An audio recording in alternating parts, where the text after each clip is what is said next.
भवानीपुर गांव में एक बरगद का पेड़ था। उस गांव के लोग उस पेड़ को भूतिया पेड़ कहते थे, क्योंकि रात होते ही उस पेड़ से कभी रोने की तो कभी हंसने की आवाजें आने लगती थी। चंदन नाम का एक व्यक्ति उस पेड़ के पास से होकर गुजरा, तभी पेड़ से डरावनी आवाजें आने लगी। आवाज सुनकर वह पूरी तरह से डर गया और बीमार पड़ गया। नरेश पता है किशोर, कल शाम चंदन इस पेड़ से होकर गुजरा। डरावनी आवाजें सुनकर वह तो बीमार पड़ गया है। किशोर, जब उसे पता है कि यह पेड़ भूतिया है तो क्यों ऐसी गलती दोहराता है? नरेश, हाँ सही कहा किशोर। ये कहकर जब अपने घर लौटता है तो उसकी पत्नी उससे कहती है कि हमारा बेटा बहुत बुरी तरह बीमार पड़ गया है। रात का वक्त होता है और उसकी पत्नी बेटे के इलाज के लिए किशोर को डॉक्टर बुलाने के लिए कहती है।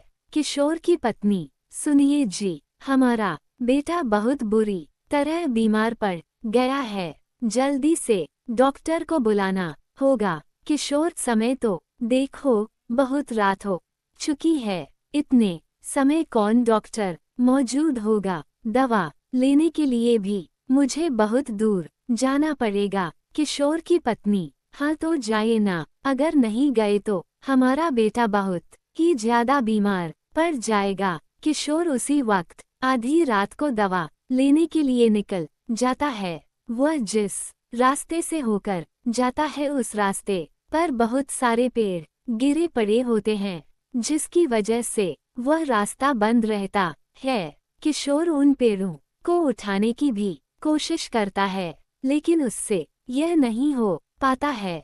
फिर वह कहता है, अरे ये रास्ता तो पूरी तरह बंद है, अब मेरे लिए केवल वही भूतिया रास्ता है। हे भगवान, मेरी रक्षा करना। किशोर अपने पांव उसी भूतिया रास्ते की ओर मोड़ लेता है और चलना शुरू कर देता है। जैसे ही वह भूतिया पेड़ के पास से होकर गुजरता है, वैसे ही पेड़ से रोने की आवाजें आने लगती है। किशोर पूरी तरह डर जाता है और भागते हुए वहां से निकलता है।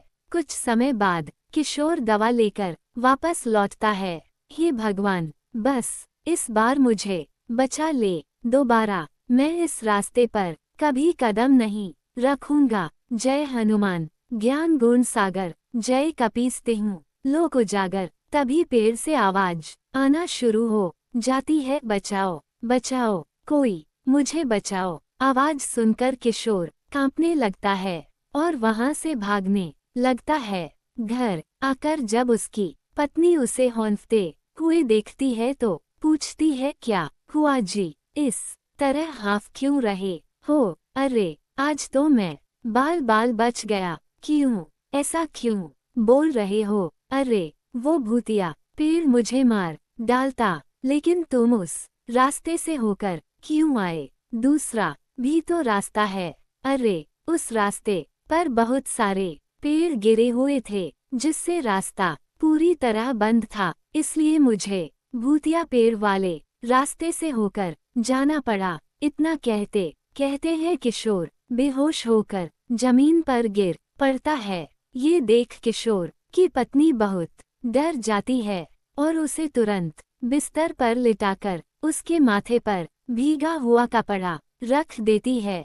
किशोर बहुत बुरी तरह डर गया था और इसलिए बीमार हो जाता है।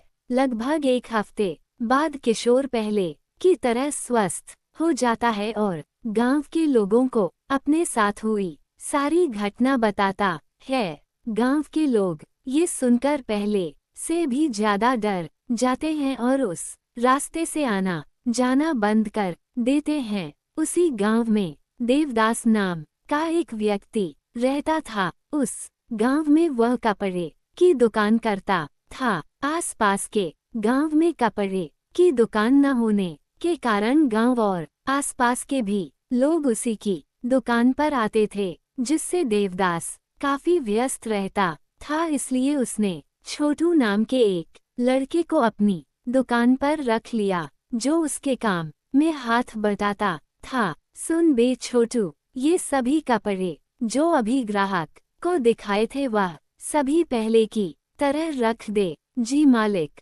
ये कहकर छोटू अपने काम में लग जाता है और देवदास खाना खाने के लिए अपनी दुकान से घर के लिए रवाना हो जाता है। छोटू अपने मालिक के सामने कोई भी शरारत नहीं करता था और काम में लगा रहता था, लेकिन मालिक के घर जाते ही वह अपने दो दोस्तों को उसी दुकान पर बुला लेता था और बातें करता रहता था। उस बीच आने वाले ग्राहकों को वह दुकान से भगा देता था और मालिक की मौजूदगी में ही आने को कहता था। जब देवदास के लौटने का समय हो जाता था तो छोटू अपने दोस्तों को घर जाने के लिए कह देता था। काफी दिनों तक ऐसे ही चलता रहा। एक दिन देवदास दुकान से घर आ रहा था, तभी उसे रास्ते में एक जान पहचान का व्यक्ति मिलता है। देवदास उससे कहता है, क्यों भाई आजकल दिखाई नहीं देते हो और ना ही खरीदारी के लिए दुकान पर आते हो, क्या हुआ है? अरे कुछ नहीं भाई, गया तो था तुम्हारी दुकान पर कुछ दिन पहले, लेकिन वह छोटू कुछ लड़कों के साथ दुकान पर बैठा था और उसने कहा कि जब मालिक हो तभी दुकान पर आना, उनकी मौजूदगी में ही कपड़े बेचे जाएंगे। ये सुनकर मैं लौट आया। अच्छा, लेकिन मैंने तो ऐसा कुछ भी नहीं कहा है और दुकान पर तो वह अकेला ही रहता है। अच्छा ठीक है, मैं चलता हूँ। अगले दिन देवदास दुकान से घर खाने के लिए आता है और जल्दी जल्दी खाना पीना करके तुरंत दुकान के लिए लौट जाता है। जैसे ही वह दुकान पर पहुंचता है, उसे छोटू और उसके दोस्त हंसी मजाक करते हुए दिखाई देते हैं। वह छोटू को डांटते हुए कहता है, क्यों बे छोटू, ये दुकान है या धर्मशाला? दोस्तों से बातें करनी है तो घर जाकर करना, निकलो मेरी दुकान से और कल से काम पर भी मत आना। छोटू देवदास की डांट फटकार सुनकर बहुत गुस्सा होता है, क्योंकि उसे उसके दोस्तों के सामने डांटा गया था। दुकान से बाहर निकलकर छोटू अपने दोस्तों से कहता है, मालिक ने ये ठीक नहीं किया, अब मुझे इन्हें सबक सिखाना ही होगा। सबक? कैसा सबक?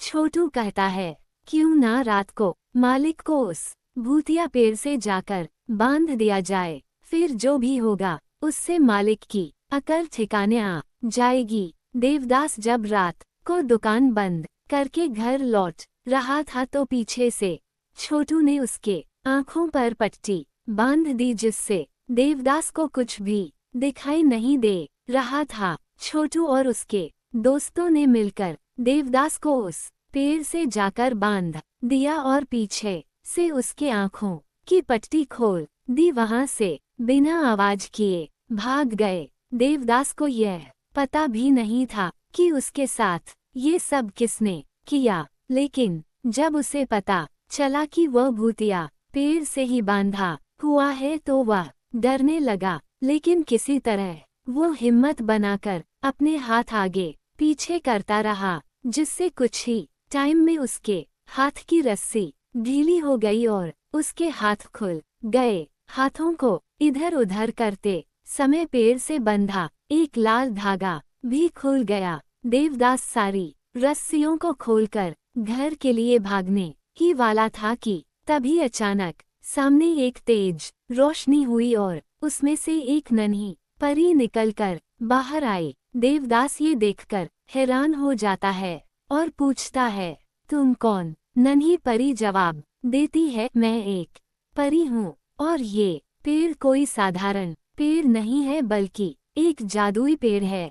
इस पेड़ की रक्षा के लिए मुझे एक दानव से लड़ना पड़ा, लेकिन उस दानव ने धोखे से मुझे इस पेड़ में कैद कर दिया। मुझे नहीं पता, लेकिन मैंने तो केवल अपने हाथों की रस्सी को खोला है।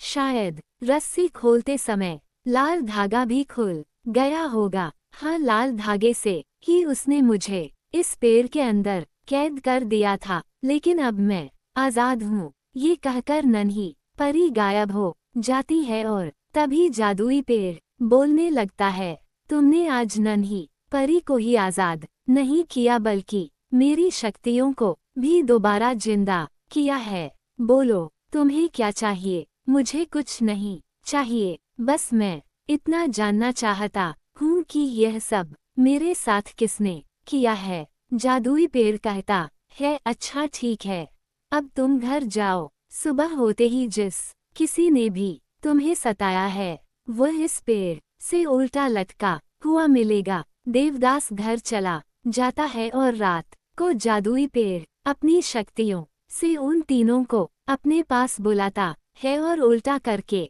पेड़ से लड़का देता है। देवदास जब सुबह होते ही पेड़ के पास जाता है तो उसे छोटू और उसके बाकी दो दोस्त पेड़ से उल्टा लटके हुए दिखाई देते हैं। देवदास कहता है, अच्छा तो वह तुम थे, अब तुम्हें मैं सबक सिखाऊंगा। देवदास पुलिस को बुलाता है और उन तीनों शैतान बच्चों को उनके हवाले सौंप देता है। जादुई पेड़ से नन्ही परी आजाद हो चुकी थी, इसलिए अब उस पेड़ से किसी भी तरह की रोने या हंसने की आवाज नहीं आती थी, जिससे धीरे धीरे गांव के लोग उस रास्ते से आना जाना शुरू कर देते हैं और रात को भी लोग बिना डरे उस रास्ते से आते जाते रहते हैं। जादुई पेड़ अब उस गांव के लोगों की मदद करने लगा था। गांव के लोग अपनी समस्याएं लेकर उस पेड़ के पास जाते और पेड़ उनकी समस्याओं को हल कर देता था। इस कहानी से आपने क्या सीखा? नीचे कमेंट हमें जरूर बताएं।